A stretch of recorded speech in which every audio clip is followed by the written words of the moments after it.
http www.ufc.com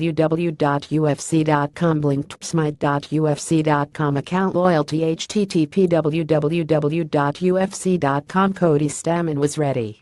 After compiling a 141 record with 8 finishes, he was just waiting to be called up to the UFC after an April stopped page of Zach Church. "I definitely felt like I paid my dues," he said. "I fought some real tough guys that could easily be in the UFC, and I was coming off 2 really good finishes, so I was thinking it's gonna happen at any point." It did. 8 days before UFC 213 on July 8, Stamann was contacted about facing fellow newcomer Tyron Ware in Las Vegas. He accepted the short-notice assignment like any hungry prospect would. "There was just a little wrench in the works. I was training a couple weeks after the fight with Church and I got a little bit of an injury, just a sprain, so I had to sit out for 6 weeks. I got cleared by the doctor and was back to training for maybe 2 days and I got the call for the fight.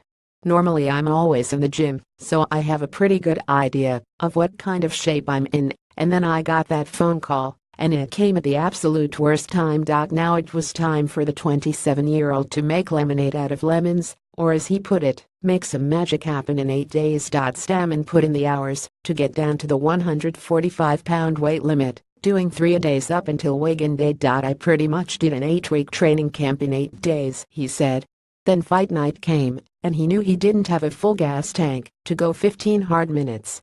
So he had to improvise against Ware and deal with the first-time UFC jitters.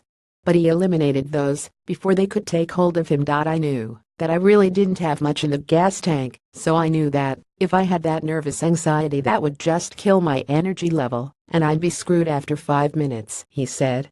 "So I went in there with the mentality that I was gonna mess with him, talk ST, and put on a show one way or another. I did exactly what I planned on doing. It doesn't always work like that, but that time it did for me." Pre-order UFC 216 now. Get tickets to UFC 216 in Las Vegas. The bout went 15 minutes, but Stamann left Vegas with a unanimous decision win, with 2 of the 3 judges awarding him a shutout. It was an impressive debut, and one that saw him use brains, not brawn, to get the victory. "I pride myself on having a high fight IQ," said the Sparta, Michigan product. "I've always been that way in competition. In wrestling and boxing, maybe I wasn't always the best guy, but no matter what, I always found a way to win. I figure out ways to beat people. I make them fight my fight, and I think that's what separates the good guys from the great guys." A week from Saturday, Stamann has his next assignment, a UFC 216 bout with highly regarded Tom Duquesnoy.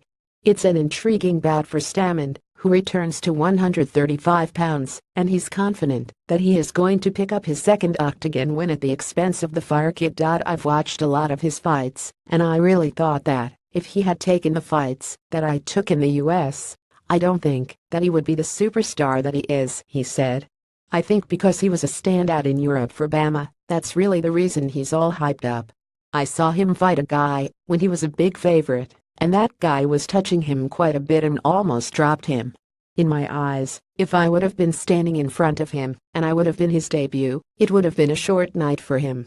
He had 2 months to prepare for that fight, and that's what he looked like.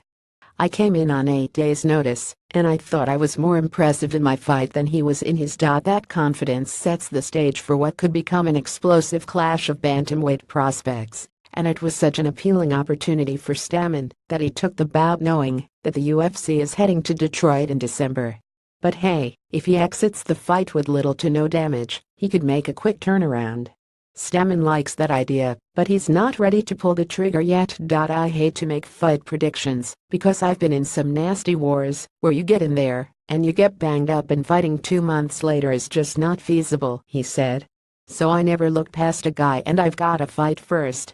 I'm just focused on this one, and if everything goes the way I think it will, I would definitely look at fighting again in Detroit. But first, Las Vegas. It's the first opportunity that I've had to really stake my claim in my weight class and show people that I am legit and that I'm going to be a force to be reckoned with down the road."